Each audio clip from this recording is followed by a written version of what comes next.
Okay, here we're being asked to simplify again, but if you notice, this time we're dividing. Each case we're dividing.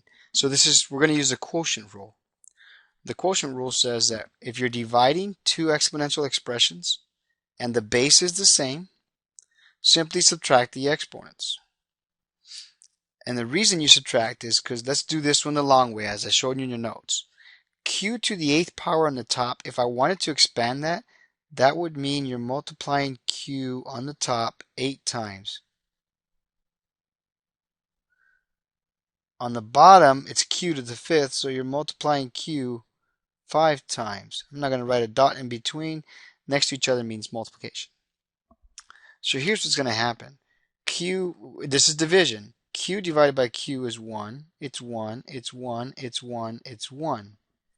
So what you're really left with is Q times Q times Q in the numerator, which is Q to the 3rd power.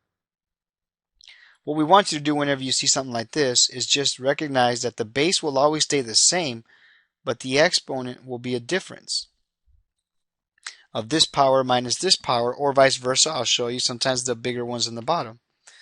So it's going to be Q to the 3rd. But the reason you subtract is because some of the Q's are going to cancel. So you got to subtract and find out what's left. As opposed to over here, the reason we add is because you're just increasing the number of times you're multiplying a y. I'm multiplying y there 10 times.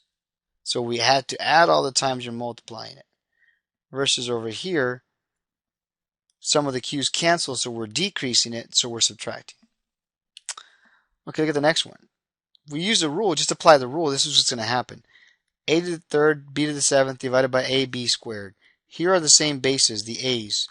So the a will be there, but we're going to subtract 3 minus 1. Because of the fact that one of these a's here will cancel one of these a's there.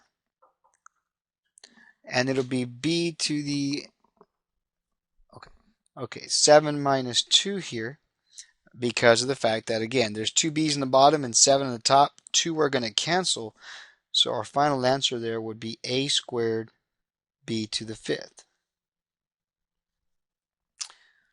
Last one, got to go here. This one we have 4 to the 7th divided by 4 to the 3rd power. Well, if we use the quotient rule, the base is the same, so we leave the base and we just subtract 7 minus 3. So the answer would be 4 to the 4th power. There's 7 4's multiplying the top, 3 4's multiplying the bottom. You cancel them out. There's 4 4's left being multiplied. If this answer is not accepted, go ahead and just change it to 256, which is what 4 to the 4th power is.